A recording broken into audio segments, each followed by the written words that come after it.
Bienvenue à toi dans ce nouvel épisode. Aujourd'hui, je vais te parler de l'Égypte ancienne. Je vais te parler de ce fameux fil rouge avec le scarabée d'or, puisqu'il a émergé hier avec la méditation. Alors, bienvenue dans un épisode un peu particulier où je vais libérer la parole à ce sujet-là. J'en ai pas souvent parlé. Peut-être que si tu me suis depuis longtemps, tu as eu des bribes depuis 2022. Mais aujourd'hui, je te cacherai rien, je te livre tout à ce sujet-là. Donc, bienvenue dans un épisode très particulier, très cher à mon cœur. Et en même temps, mais tu verras ce qui résonne pour toi. T'en prends, t'en laisses, comme à chaque fois que tu vas dans un atelier, que tu écoutes quelque chose, c'est toujours toi, ton bâton de pouvoir et ce que tu choisis, ce qui résonne à l'intérieur de toi. Donc, bienvenue dans mon univers, ça marche comme ça dans tous mes espaces. Je veux aussi mentionner pour les nouvelles personnes qui arrivent, donc je suis Laurence Sala, je descends d'une lignée de femmes guérisseuses au Québec. Je suis ce qu'on appelle une femme médecine, c'est-à-dire que j'ai plusieurs cordes à mon arc. Je suis à la fois naturopathe, je suis chamane, je suis business witch et en fait j'offre ma magie pour pouvoir révéler la tienne. Et ça, c'est ma mission, c'est révéler les sorcières et les magiciens de ce monde pour que eux aussi, à leur tour, ils puissent reconnaître, voir, reconnaître et assumer leur magie, tout simplement. Donc déjà, bienvenue dans cet épisode-là. Alors on est le 5 novembre, le 5 novembre 2024, quand j'enregistre cet épisode-là. On est dans cette ambiance du changement d'heure, dans la noirceur, et c'est vrai que c'est un sujet qui est resté longtemps dans la noirceur, et qu'aujourd'hui, je suis prête à ramener dans la lumière, ne plus cacher, en fait, ne plus cacher mon amour profond pour l'Égypte ancienne. C'est quelque chose que je porte à l'intérieur de moi, et au plus loin que je me souviens, ça remonte à la sixième. Donc, c'est la sixième année à l'école où au programme, en tout cas en France, on découvre cette Égypte ancienne et je me passionne. Mais alors, c'est mon corps vibre à chaque cours d'histoire. Je suis la langue tendue devant la prof, dont je me souviens très très bien et qui est encore dans ma vie. Et, euh, d'ailleurs, elle se reconnaîtra peut-être ici. Donc, merci à toi parce que oui, tu as marqué ma vie et mon amour pour l'histoire et en particulier avec l'Égypte ancienne. Donc ça remonte à la sixième et je me passionne. Je demande à mes parents, tous mes cadeaux sont axés sur l'Égypte ancienne. Je me souviens d'un Noël où je reçois comment fabriquer mes bracelets, mes colliers, comme à cette époque-là. Je me souviens encore des perles bleues extraordinaires turquoises avec lesquelles j'avais pu fabriquer mes bijoux de pharaon, mes bijoux de reine d'Égypte. Je m'en souviens comme si c'était hier. Et puis, j'ai dévoré tous les Christian Jacques, un auteur extraordinaire justement, alors j'ai beaucoup lu sur Ramsès II, et c'est quelque chose que je portais, en fait, je redécouvrais à chaque fois un peu plus loin, mais c'est comme si ça venait de très loin, et à l'époque, je ne mets pas les mots. Je ne mets pas les mots, pourquoi je me passionne autant pour cette période-là, et pourquoi mon corps vibre comme ça avec mon hypersensibilité. Ça va jusqu'au point où je dis à mon père, mon rêve, c'est de voir la pierre de Rosette qui est exposée au British Museum à Londres. Et il me dit, parfait, parce qu'en parallèle, donc j'avais mes cours d'anglais, et il me dit, ok ma fille, je vais t'emmener. Et j'ai 16 ans, et je suis au British Museum, et je suis en larmes devant la pierre de Rosette, qui a permis en fait à Champlain de découvrir qu'est-ce que signifiaient les hiéroglyphes. Donc vraiment de décoder justement tous ces messages dans les pyramides. Et ça a été vraiment un... Je me souviens, c'est comme si j'avais assouvi quelque chose à ce moment-là. J'avais terminé une boucle, voilà, de la sixième à 16 ans. Donc ça a duré quoi? Un gros 5 ans, cette histoire-là, vraiment de passion. Et après, je me suis passionnée pour une toute autre période de l'histoire, les camps de concentration, la Shoah. Et ça sera l'objet d'un autre épisode.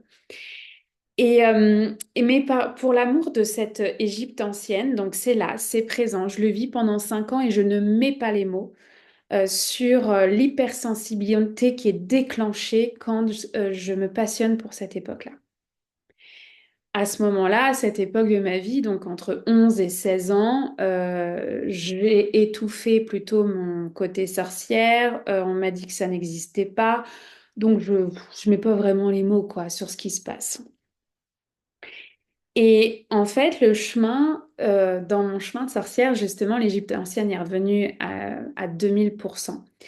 À 2000%, et particulièrement aussi loin que je me souvienne, c'est 2020. Donc, il n'y a pas si longtemps que ça, en fait. Finalement, quand on remonte le fil, c'est 2020. C'est il y a 4 ans.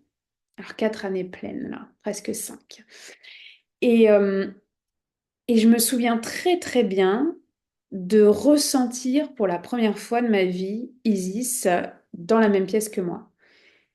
Et là, je prends peur à ce moment-là en me disant, non, mais là, Laurence, ça va trop loin, quoi. Non, non, non, c'est impossible. Ça appartient à l'histoire, quoi. C'est pas possible. Et dans les voyages chamaniques, j'entends ma lignée paternelle, mon grand-père et mon arrière-grand-mère me dire, Laurence, suis la voie du scarabée d'or. Et je me souviens, on est en 2022 et je lance même une offre. D'ailleurs, il y en a qui vont se reconnaître. Je pense à une femme en particulier qui va se reconnaître, avec qui on a marché ensemble dans cette voie du Scarabée d'Or pendant 6 mois. Pendant 6 mois, on a voyagé et c'est extrêmement présent. Et en fait, depuis que j'ai ouvert cette école chamanique, il y a eu plein de voyages qui ont été faits dans les pyramides. Et d'ailleurs, peut-être que toi aussi, tu as voyagé avec moi à l'intérieur de ces pyramides d'Égypte. Et dans ces pyramides d'Égypte, comment ça fonctionne à chaque fois? Alors, dans la méditation d'hier, on est dans le désert, il y a le scarabée d'or qui est là comme une sculpture d'entrée, et les pyramides sont au loin. Parce que pour moi, les pyramides correspondent complètement à l'école chamanique. Et quand on rentre en fait dans les pyramides et dans cette école, c'est comme si on allait, en fait, il y a un dédale à chaque fois un peu noir, un peu humide, pour monter jusqu'au sommet de la pyramide. Et au sommet, il y a toujours une grand-mère qui est là, qui nous attend et qui a des messages, en fait, pour nous et qui est intimement reliée, en fait, avec la vibration énergétique de l'école chamanique. Je pousse le bouchon un peu plus loin parce que je me suis promise de libérer la parole dans cet épisode, mais j'observe, tu vois, cet inconfort, ces fausses injonctions, la peur du jugement, la peur d'être ouais, la peur d'être jugé, la peur de ne pas être aimé finalement, et qui est là et d'être trop perché. Mais en fait, c'est tellement vivant en moi que maintenant, je peux plus ne pas le dire. Et donc en haut, dans cette salle avec cette grand-mère, évidemment qu'il y a des transformations, il y a des mues, il y a des métamorphoses qui se passent dans la transmission pour les femmes médecines et les hommes médecines en devenir. Et c'est aussi donc vraiment, tu sais, comme un papillon avec les différents stades. On passe du cocon à la chrysalide, puis l'envolée. Et c'est vraiment l'image à chaque fois de ces pyramides d'Égypte, c'est cette envolée. C'est la vibration même de l'école parce que l'objectif, c'est pas de devenir des mini Laurence ou des mini Elisa, mini Audrey ou mini Émilie, qui sont les autres enseignantes avec moi dans cette école, mais c'est de devenir toi avec ta magie en fait. C'est vraiment de prendre cet élan du papillon et de déployer tes ailes avec toute ta magie. Oui, il y a des transmissions, oui, il y a des outils, oui, il y a des techniques qu'on n'invente pas en fait, tout simplement. Il y a des transmissions qui se font, mais derrière ça, l'objectif, c'est que toi, tu puisses prendre ton envolée tel un papillon. Et ça a été extrêmement présent. On m'a posé la question hier, depuis combien de temps Isis m'accompagne dans l'invisible? Et en fait, ma réponse, elle a été, mais finalement, quand j'y repense, depuis toujours. Depuis toujours, mais consciemment depuis 2020. Et tu m'entends aussi souvent parler de Femme Bison Blanc, qui est une autre déesse avec un grand D. Cette fois-ci, Femme Bison Blanc est beaucoup plus elle vient des terres, en fait, des plaines du Canada. Donc, elle reflète beaucoup mon identité québécoise, mon identité canadienne. Et, euh, et elle s'est révélée comme une très très grande guide à partir de 2017. Voilà, je mettrai en référence sous cette vidéo, j'ai déjà fait un épisode sur la femme bison blanc. sa mission, sa prophétie, fait que je t'inviterai à aller l'écouter si justement il y a comme une pépite, un cœur qui s'ouvre au moment où tu écoutes cet épisode-là. Donc voilà le chemin, comment il s'est fait dans l'expérience de la jeune adolescente en fait avec l'Égypte ancienne jusqu'à ses 16 ans. Puis c'est revenu complètement dans cette vie de sorcière, dans l'invisible, pour ensuite devenir une gardienne de ces pyramides. Ces hommes à tête d'Anubis qui sont à l'entrée des pyramides et qui nous laissent rentrer dans les chambres de guérison de Isis nous permettent justement d'aller vivre ces métamorphoses de sorcières et de mise au monde de femmes médecine et d'hommes médecine. Concrètement, ça veut dire quoi? Ça veut dire que par exemple, il y a une chambre de guérison qui est intimement reliée à la cornaline rouge. La cornaline rouge en lithothérapie, c'est une pierre donc, qui est rouge et qui justement amène une guérison au niveau de ton chakra, ton chakra sacré, ton énergie sacrale, euh, toute ton intimité, cette énergie, cette sexualité, elle amène une guérison là. Donc quand on rentre dans cette chambre de guérison, ben oui, on vient nettoyer des mémoires et parfois même des traumatismes, en fait, si jamais c'est ton chemin de vie, on vient nettoyer ça pour justement remettre à neuf ce chakra sacré. Pourquoi j'ai pris l'exemple du chakra sacré, sachant qu'il y a 7 chambres d'Isis? C'est le premier qui m'est venu intuitivement, mais c'est parce que aussi le chakra sacré, c'est que tout part de là. Ce chakra sacré, tu vois, j'ai un flash au moment où je te parle d'une ceinture de chasteté. C'est un truc que j'ai vu énormément dans toutes mes années de chamanisme, c'est ces ceintures de chasteté, autant pour les hommes que pour les femmes, qui viennent justement nous empêcher d'être au contact de notre pouvoir personnel. Pourquoi? Parce que toutes les mémoires sont logées dans notre utérus, sont logées dans nos prostates. Et il y a un besoin d'abord de faire ce ménage-là. C'est tout ce fameux ménage des lignées, du transgénérationnel, de la psychogénéalogie qui prend tout son sens. Mais il y a un moment donné, cette ceinture de chasteté a besoin d'éclater, en fait, pour aller remettre de la lumière. Je fais ça parce que c'est vraiment une pièce circulaire. Les mémoires ont besoin de lumière et d'amour, en fait, de guérison. Et ensuite de ça, ça nous permet d'accéder finalement à une pièce circulaire complètement dorée. Et c'est là, dans ton utérus, dans ton chakra sacré, que tu vas avoir accès à ta bibliothèque akashique personnelle. Les bibliothèques akashiques, à chaque fois, moi je les vois comme une grande bibliothèque, tu sais, comme dans les universités américaines, à Stratford, là. Euh, et en fait, la réalité, l'expérience m'a montré qu'on avait tous et toutes une bibliothèque personnelle à l'intérieur de notre chakra sacré. Mais qu'avec la vie qu'on a, les expériences, les traumatismes, c'est comme si on avait des couches à enlever pour ensuite aller ouvrir cette bibliothèque akashique.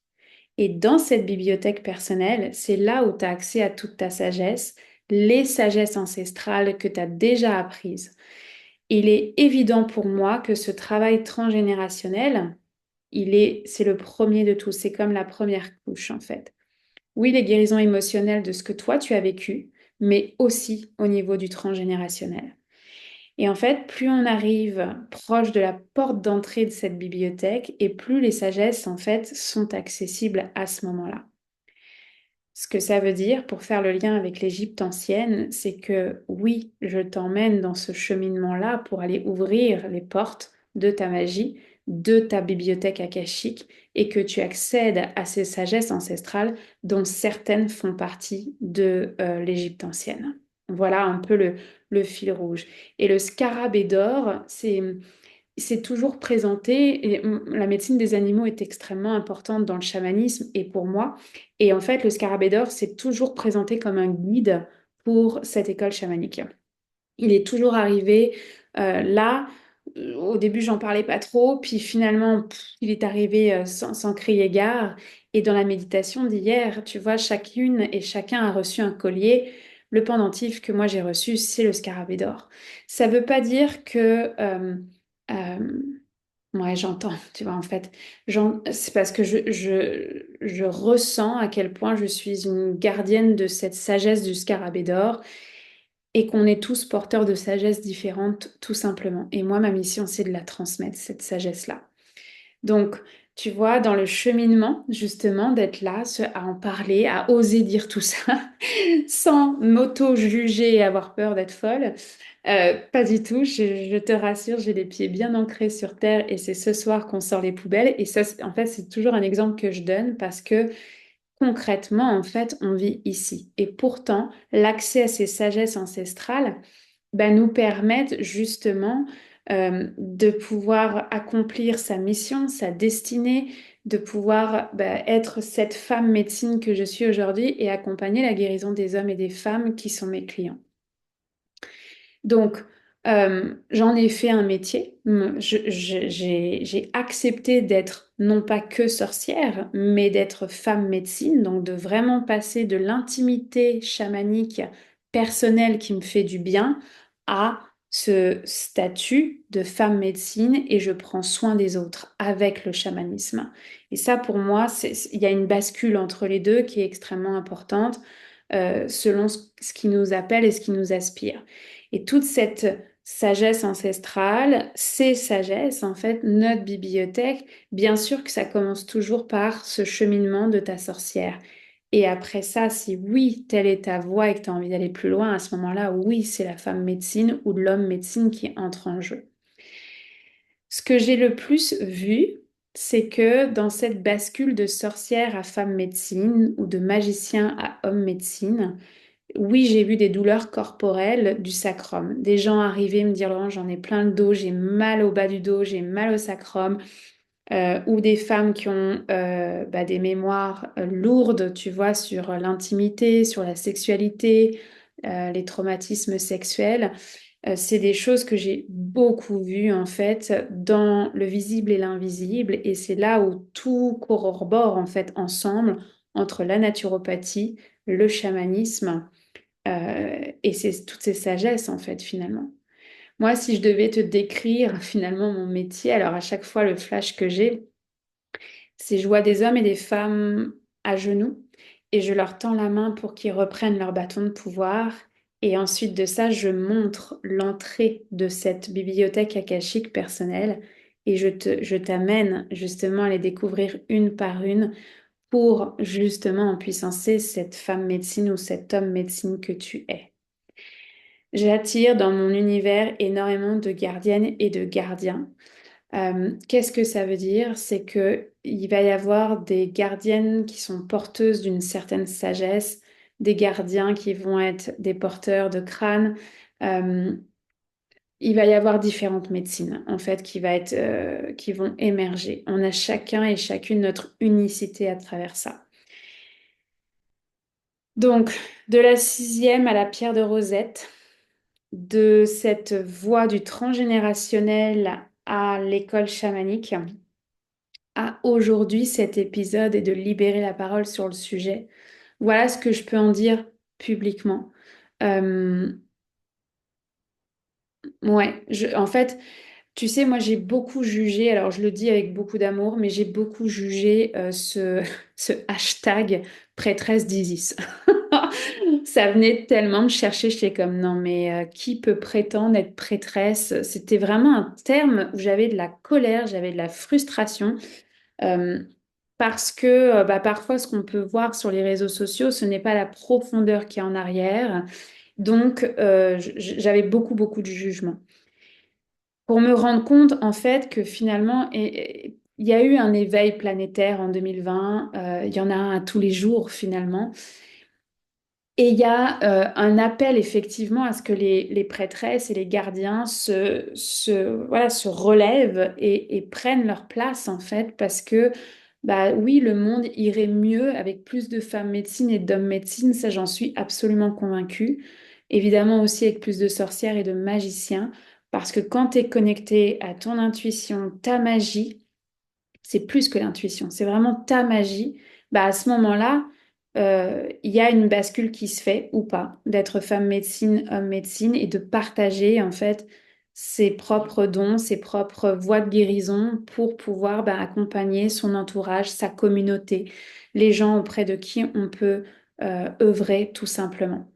Donc voilà ce que j'avais à dire sur la voix du scarabée d'or, cette amulette finalement, ce symbole, cet animal qui est vraiment la transformation et qui vient accompagner justement cette école chamanique à te transmettre toute ta sagesse au travers, donc oui, en partie de l'Égypte ancienne, mais aussi de femmes bison blanc et d'autres sagesses chamaniques, évidemment. Voilà. Donc c'est vraiment comme une pyramide et on passe de pièce en pièce était initiée de pièce en pièce. Et à ce moment-là, ben oui, en fait, moi, je tripe et c'est bien pour ça que ça fait 4 ans et que ça a lieu qu'une seule fois par an, l'ouverture des portes de l'école chamanique, parce que pour le moment, je ne me vois pas gérer 2 cohortes en même temps. Voilà. Donc pour le moment, j'honore cet ancrage. C'est une fois par an que ça se passe. On commence le 15 novembre. La nouveauté cette année, c'est que tu peux choisir d'avoir un parcours plus de sorcière, en fait, de faire ce chemin, de reprendre ton pouvoir de sorcière, ou bien d'ores et déjà de dire, moi, je mets au monde ma femme médecine, mon homme médecine, et dans ces cas-là, ça sera le cursus professionnel. Donc, ça, c'est une nouveauté d'avoir divisé en fonction de ton intention à toi. Et l'autre nouveauté, c'est que j'ai mis en place 2 cohortes. Donc, c'est une cohorte par an. Cependant, j'ai mis 2 horaires parce que c'est 2 fuseaux horaires qui peuvent correspondre à plus de pays. Tout se passe en ligne. C'est des mentorats magiques, c'est des enseignements, c'est une équipe. Moi, je tripe. Alors, évidemment que j'ai envie de te le transmettre si ces mots ont vibré pour toi dans cet épisode et dans tout ce que j'ai pu transmettre jusqu'à maintenant, que ça soit dans cette chaîne YouTube, que ça soit dans des espaces payants. Oui, évidemment que ce socle me porte et me donne envie de transmettre parce que c'est ma voix de transmettre la voix du scarabée d'or. Je t'embrasse fort. Évidemment, tu me contactes si tu as des questions. Tu peux laisser tes questions en commentaire. Et si c'est un peu plus intime, ben viens dans Telegram me poser les questions. Je vais mettre le lien en dessous et je te dis à très bientôt.